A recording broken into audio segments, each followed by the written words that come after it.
Terserah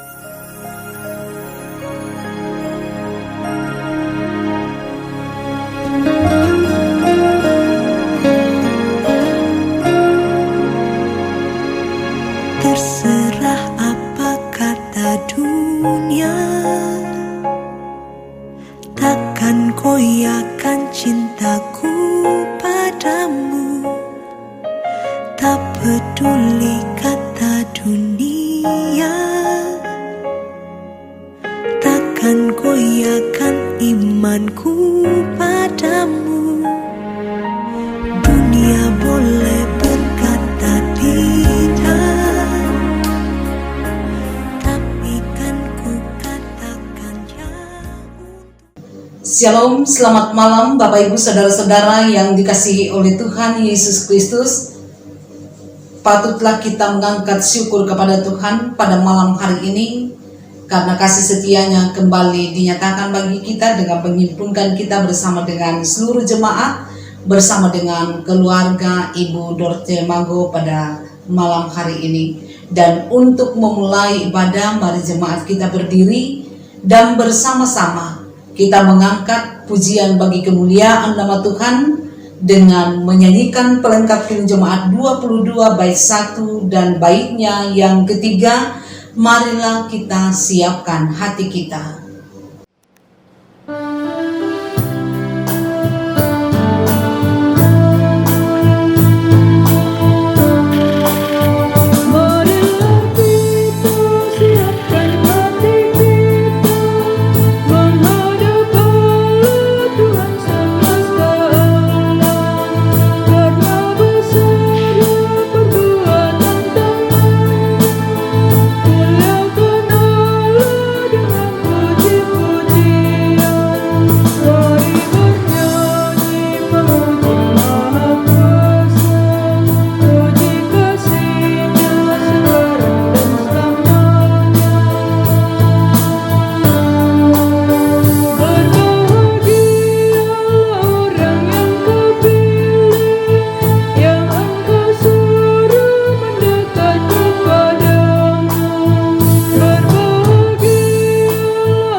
Bapak Ibu Saudara-saudara yang dikasihi oleh Tuhan, mari kita mulai ibadah kita.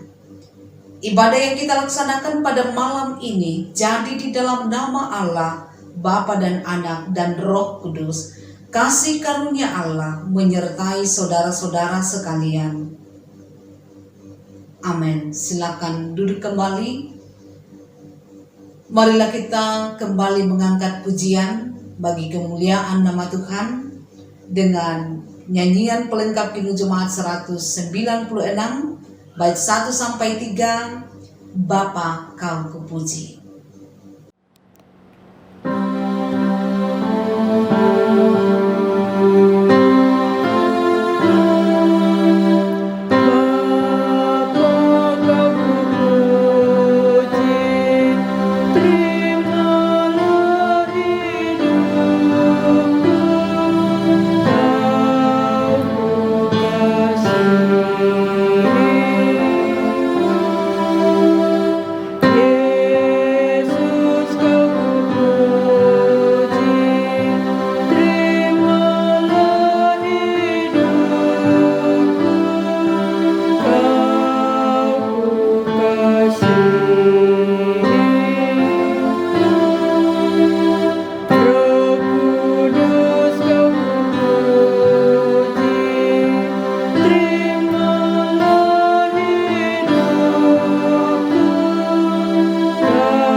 Jemaat yang dikasihi oleh Tuhan, tiba saatnya bagi kita masuk dalam pelayanan firman. Karena itu mari kita satukan hati di dalam doa. Kita berdoa. Kemuliaan bagi nama-Mu ya Bapa di sorga, atas segala kasih setia Tuhan yang terus berlaku di dalam hidup kami. Sehingga sampai saat ini kami tetap berada dalam keadaan sehat pun selamat dan boleh menyatakan persekutuan kami dengan saudara-saudara seiman kami, dengan keluarga Mama Arista pada malam hari ini, di mana di dalamnya kami memuliakan nama Tuhan dan juga kami akan mendengarkan firman. Suci kuduskan hati kami Tuhan, agar firman yang kami dengarkan dapat kami pahami, dapat kami mengerti, dan kami hidup di dalamnya. Jauhkanlah kami dari berbagai pikiran yang sia-sia, dan bersabdalah kepada kami Tuhan, karena kami siap mendengar. Dalam nama Tuhan Yesus kami datang berdoa. Amin. Bapak Ibu saudara-saudara yang dikasihi oleh Tuhan Yesus Kristus, firman Tuhan yang saya akan bacakan bagi kita yang merupakan bacaan seragam untuk kebaktian rumah tangga pada saat ini untuk Gereja Toraja Mamasa adalah dari Filipi pasal 3. Kita akan membaca mulai dari ayat 7 sampai ayat yang ke-11 yang berbunyi demikian. Tetapi apa yang dahulu merupakan keuntungan bagiku, sekarang kuanggap rugi karena Kristus. Malahan segala sesuatu kuanggap rugi karena pengenalan akan Kristus Yesus Tuhanku lebih mulia daripada semuanya. Oleh karena dialah aku telah melepaskan semuanya itu dan menganggapnya sampah, supaya aku memperoleh Kristus dan berada dalam Dia, bukan dengan kebenaranku sendiri karena mentaati hukum Taurat, melainkan dengan kebenaran karena kepercayaan kepada Kristus, yaitu kebenaran yang Allah anugerahkan berdasarkan kepercayaan. Yang ku kehendaki ialah mengenal Dia dan kuasa kebangkitannya dan persekutuan dalam penderitaannya, di mana aku menjadi serupa dengan Dia dalam kematiannya. Amin. Demikianlah pembacaan firman Tuhan. Berbahagialah kita yang selalu setia mendengar firman, terlebih bila kita hidup di dalam kebenaran firman yang kita dengarkan. Haleluya.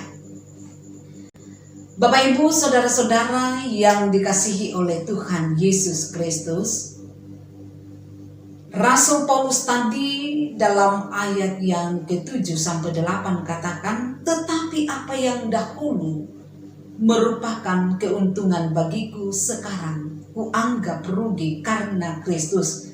Malahan segala sesuatu kuanggap rugi karena pengenalan akan Kristus Yesus Tuhanku lebih mulia daripada semuanya itu. Oleh karena dialah aku telah melepaskan semuanya itu dan menganggapnya sampah. Saudara-saudara, ini merupakan pengakuan dari Rasul Paulus yang mengekspresikan pengertiannya akan apa yang menjadi nilai yang paling penting di dalam hidupnya. Di sini kita melihat bagaimana Rasul Paulus membalikkan semua sistem nilai yang dahulu dia pegang di dalam hidupnya. Apa yang pernah menjadi pencapaiannya dalam ukuran manusia sangat baik, sangat bernilai, dalam ukuran manusia sangat dihargai dan dihormati. Namun kini Paulus menyebut semua itu sebagai sebuah kerugian. Bahkan Paulus mengatakan itu semua ternyata adalah sampah setelah ia memperoleh Yesus Kristus. Perubahan pandangan dari yang sebelumnya menganggap sesuatu itu berharga, tetapi sekarang ternyata itu adalah sampah. Yang tadinya dipahami sebagai keuntungan, ternyata itu adalah kerugian. Mau mengingatkan kita untuk jangan pernah mencoba-coba untuk mempertahankan dan mengoleksi apa yang disebut oleh Rasul Paulus sebagai kerugian dan sampah itu. Karena pada akhirnya semua itu akan menjadi bau busuk yang mana akan mempermalukan kita di hadapan Tuhan. Nah saudara-saudara, dari Filipi 3 ini mengajak kita menemukan sampah, istilah Rasul Paulus, yang perlu kita tinggalkan, yang perlu untuk kita buang jauh-jauh dari kehidupan kita. Dengan harapan dan doa, kiranya semua sampah-sampah itu tidak ada lagi di dalam kehidupan kita. Sebagai pengikut Kristus, tidak ada lagi di dalam gereja Tuhan. Nah, sampah yang pertama adalah diungkapkan di dalam ayat 1 bagian B sampai ayat 2, merasa diri benar atau munafik. Paulus memberi peringatan dengan nada yang penuh dengan kemarahan. Hati-hatilah terhadap anjing-anjing. Hati-hatilah terhadap pekerja-pekerja yang jahat. Hati-hatilah terhadap penyunat-penyunat palsu. Mereka adalah segerombolan anjing yang datang ke dalam gereja. Mereka adalah pekerja-pekerja jahat yang dengan berkedok rohani menyamar dan menipu anak-anak Tuhan. Paulus melihat dan menggambarkan gerombolan ini datang seperti anjing-anjing liar yang menggigit dan menggerogoti iman gereja yang masih muda itu, yakni Filipi dalam konteks bacaan kita. Mereka datang dan mengatakan ini dan itu sebagai hal-hal yang najis dan salah, dan memberikan konsep kesalehan yang palsu dan kesucian ibadah dengan cara mereka. Kelihatan saleh, namun semuanya itu adalah kesalehan yang palsu. Sebagian orang tertentu menganggap anjing sebagai binatang yang najis dan binatang yang haram. Sebenarnya konsep itu Bapak Ibu datang dari tradisi Yahudi yang juga menganggap bahwa anjing itu najis. Maka kita bisa memahami ketika Rasul Paulus menyebut pengajar-pengajar palsu itu sebagai anjing untuk menunjukkan orang-orang yang merasa diri paling benar, yang merasa diri paling suci, paling tahu, yang datang dan menunjuk-nunjuk kesalahan orang lain dan mengatakan itu najis, padahal mereka sendiri yang najis. Mereka ini adalah kelompok Farisi di dalam kekristenan. Kita mungkin kaget Bapak Ibu, saudara-saudara kekasih Tuhan, ketika Paulus menyebut mereka dengan memakai kata anjing. Istilah yang keras dan seolah kurang kasih dan tidak rohani. Tetapi kita mengerti Paulus begitu serius memakai kata itu karena perilaku dan ajaran mereka seperti itu. Ini adalah kelompok orang yang mau merubah esensi iman yang telah ditetapkan sejak semula. Sesuatu yang sangat penting yang kita percaya. Merubah fondasi iman kekristenan kita yang tidak pernah boleh untuk kita ubah. Di dalam kekristenan kita mengakui ada banyak perbedaan. Tetapi kalau itu adalah perbedaan yang katakanlah sifatnya hanya berkaitan dengan kebiasaan, di mana itu tidak perlu untuk dipersoalkan dan diperdebatkan, sebagaimana diungkapkan oleh Paulus di dalam Roma 14 ayat 1. Paulus memberikan prinsip, terimalah orang yang lemah imannya tanpa mempercakapkan pendapatnya. Tetapi ada hal-hal yang firman Tuhan tegas mengatakan itu sebagai esensi dari iman orang percaya dan tidak boleh diubah dan tidak boleh dikompromikan. Contohnya adalah tentang Yesus satu-satunya juru selamat. Itu tidak bisa diubah. Jadi di dalam hidup kita, sampah pertama yang harus kita buang adalah sikap merasa diri paling benar dan menghina orang lain yang berbeda dengan kita. Cirinya adalah setiap kali kita berjumpa dengan siapapun itu dan kita menganggap diri kita jauh lebih baik, kita merasa lebih tahu, kita cenderung meremehkannya, itulah dia sampah-sampah yang harus kita buang. Gereja harus bisa membuang sifat demikian. Gereja harus menjadi gereja yang memberkati dan gereja yang melayani. Kemudian sampah yang kedua adalah sampah kebanggaan diri. Paulus menceritakan kesuksesan dirinya yang berasal dari keturunan Yahudi asli yang memiliki berbagai hak istimewa dengan ras, keturunan, pendidikan, karir, dan segala prestasi di dalam ayat 5 sampai 6. Itu semua dahulu sudah dimiliki oleh Rasul Paulus. Sekarang saat ia berhadapan langsung dengan orang-orang yang membangga-banggakan perkara-perkara itu, Paulus merasa malu. Paulus mengatakan semua itu ternyata adalah sampah. Saudara-saudara yang dikasihi oleh Tuhan, kita seringkali mengalami kesulitan menghadapi tantangan, lalu mencari perlindungan kepada kesuksesan, mencari perlindungan kepada kekayaan, dan juga kepada prestasi, kepada kemampuan dan kehebatan kita. Kalau kita berlindung kepada semua itu dan merasa diri kuat di dalam menghadapi segala sesuatu, kita akan saksikan kalau semua itu akan amblas dan roboh diterpa oleh dahsyatnya angin kehidupan. Semua itu tidak akan pernah menjadi tempat perlindungan yang sejati. Ini peringatan bagi orang yang terlalu bangga dengan segala prestasinya, orang yang terlalu bangga dengan kesuksesan pelayanannya sehingga lupa dengan kebesaran Tuhan. Membanggakan diri membuat kita berpikir bahwa kita bisa bersandar dengan kekuatan, kita bisa bersandar dan mengandalkan kemampuan kita, kesuksesan kita, dan segala kehebatan kita, sehingga kita tidak lagi merasa perlu Tuhan. Sampai kita kelak akan menyadari semuanya itu akan hancur. Satu-satunya yang kita miliki, yang bisa kita andalkan untuk kita banggakan adalah kita memiliki dan menjadi milik Kristus. Jadi orang percaya, Bapak Ibu, hanya punya satu alasan untuk merasa bangga dengan apa yang dia miliki itu, yaitu ketika ia memiliki Kristus dan Kristus memilikinya. Nah, saudara-saudara, sampai yang ketiga, yaitu melihat diri sebagai yang terpenting.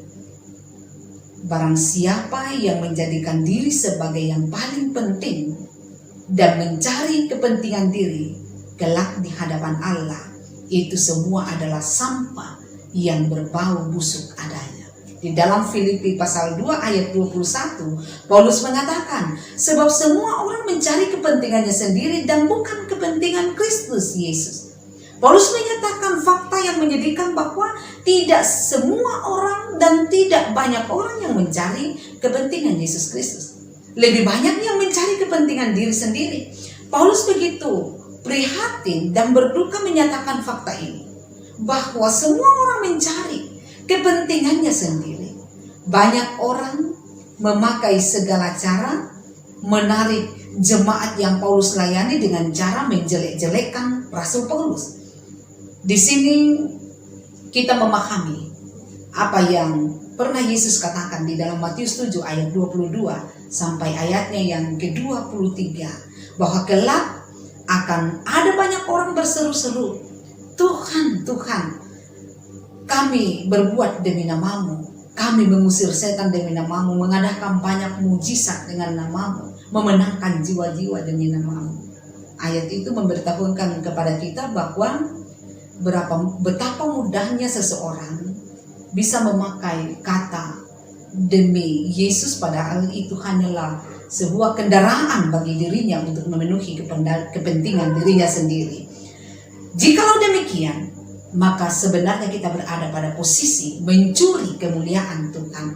Sampai di hadapannya nanti, adakah dia juga akan mengatakan hal yang sama kepada kita, bahwa aku tidak pernah mengenal kamu, enyahlah dari hadapanku, hai pembuat kejahatan. Saudara-saudara, mari kita bertobat. Mari kita buang segala sampah dari hidup kita dan datang di hadapan Tuhan. Pilihlah pilihan seperti Paulus yang mengatakan, yang ku kehendaki adalah mengenal Dia dan kuasa kebangkitannya serta persekutuan di dalam penderitaannya, dalam ayat 10. Saudara-saudara, mintalah kepada Tuhan keberanian dan tekad untuk menjalani hidup rohani yang sehat, bukan rohani yang sakit. Terpujilah Yesus Kristus selama-lamanya. Haleluya. Amin. Bapak Ibu Saudara-saudara yang dikasihi oleh Tuhan Yesus Kristus, marilah untuk sejenak kita satukan hati di dalam saat teduh kita mulai. Amin. Untuk saat teduh kita, bersama-sama kita akan meresponi firman Tuhan yang telah kita dengarkan, sekaligus akan mengiringi ungkapan syukur kita melalui persembahan dan akan diiringi oleh pujian pelengkap Kidung Jemaat 265 bait 1 dan 2, bukan karena upahmu.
Bapak Ibu Saudara-saudara yang dikasihi oleh Tuhan Yesus Kristus, marilah kita satukan hati kita di dalam doa syafaat kita berdoa.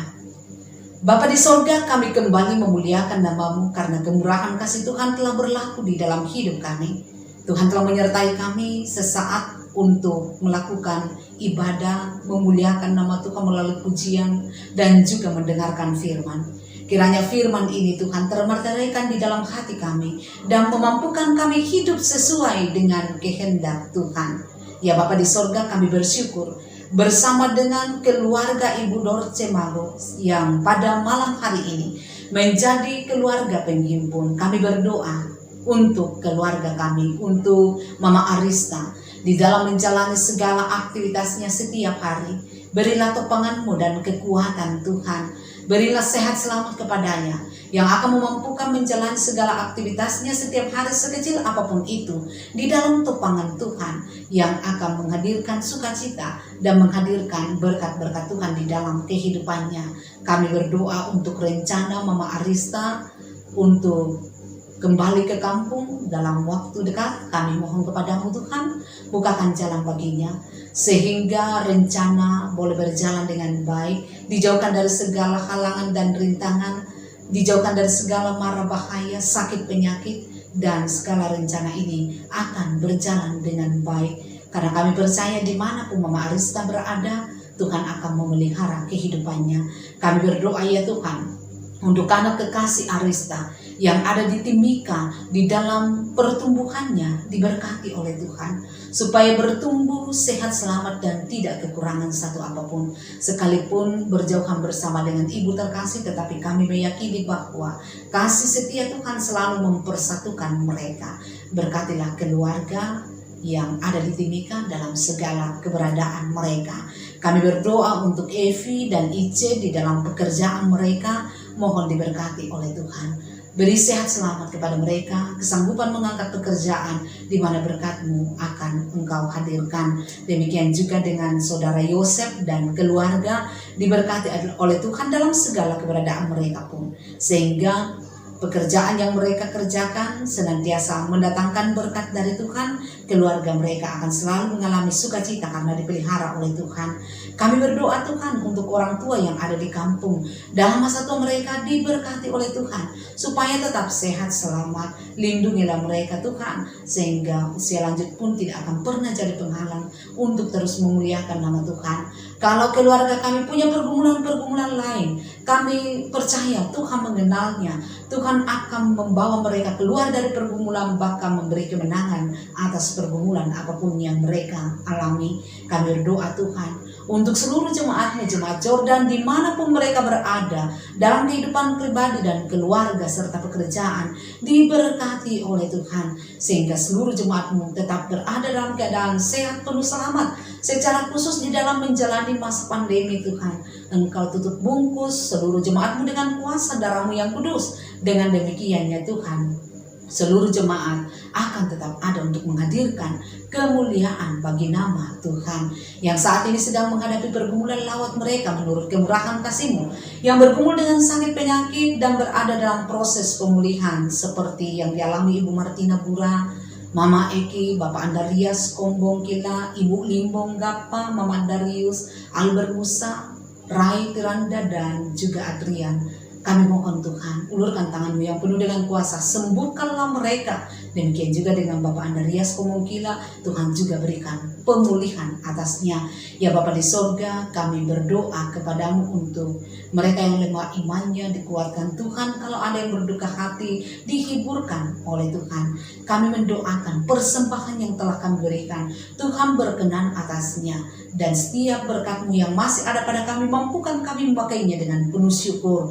Kami mendoakan pemerintah kami, karuniakan hikmat bijaksana bagi bangsa dan negara kami, karuniakan damai sejahtera-Mu. Inilah doa kami Tuhan, inilah syukur kami, harapan kami. Kami percaya Tuhan mendengar, Tuhan mengabulkan, karena kami datang memohon di dalam nama Yesus Kristus yang mempersatukan kami di dalam doa bersama. Demikian, Bapa kami yang di sorga, dikuduskanlah nama-Mu, datanglah kerajaan-Mu, jadilah kehendak-Mu di bumi seperti di sorga. Berikanlah kami pada hari ini makanan kami yang secukupnya, dan ampunilah kami akan kesalahan kami, seperti kami juga mengampuni orang yang bersalah kepada kami. Dan jangan membawa kami ke dalam pencobaan, tetapi lepaskanlah kami daripada yang jahat, karena Engkau yang punya kerajaan dan kuasa dan kemuliaan sampai selama-lamanya. Amin. Bapak Ibu saudara-saudara yang dikasihi oleh Tuhan Yesus Kristus, marilah kita berdiri. Bersama-sama kita akan mengakhiri ibadah kita dengan mengangkat pujian dari pelengkap Kidung Jemaat 200, Ku Diubahnya.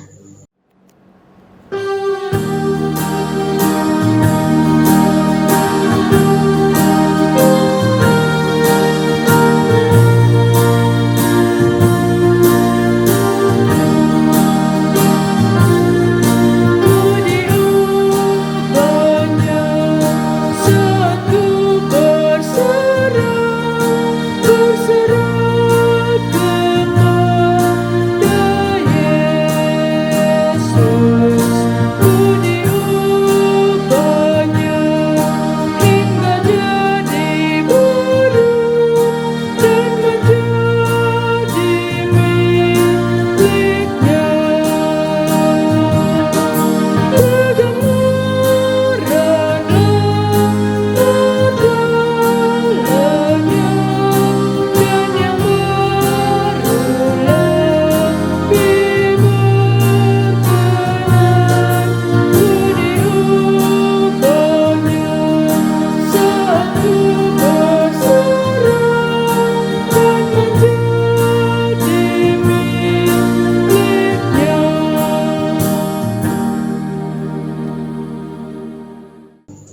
Bapak Ibu, saudara-saudara yang dikasihi oleh Tuhan Yesus Kristus, marilah kita menjalani kehidupan kita dengan penuh sukacita, jadi berkat bagi sesama, terus memuliakan nama Tuhan, dan dengan iman kita terima jaminan berkat dari Tuhan. Anugerah Tuhan kita Yesus Kristus, pengasihan Allah, persekutuan di dalam Roh Kudus, memimpin, memelihara, menopang, dan terus memberkati keluarga Mama Arista, memberkati kehidupan seluruh jemaatnya dari sekarang kekal selama-lamanya. Amin. Silakan duduk kembali, demikianlah ibadah kita pada malam hari ini. Terima kasih kepada Mama Arista sebagai keluarga penghimpun, terima kasih kepada seluruh jemaat yang tetap setia mengambil bahagian di dalam setiap ibadah yang kita laksanakan. Selamat malam, Tuhan Yesus memberkati. Bapakku tak melihat rupa, tak memandang harta dan semua yang telah ku punya.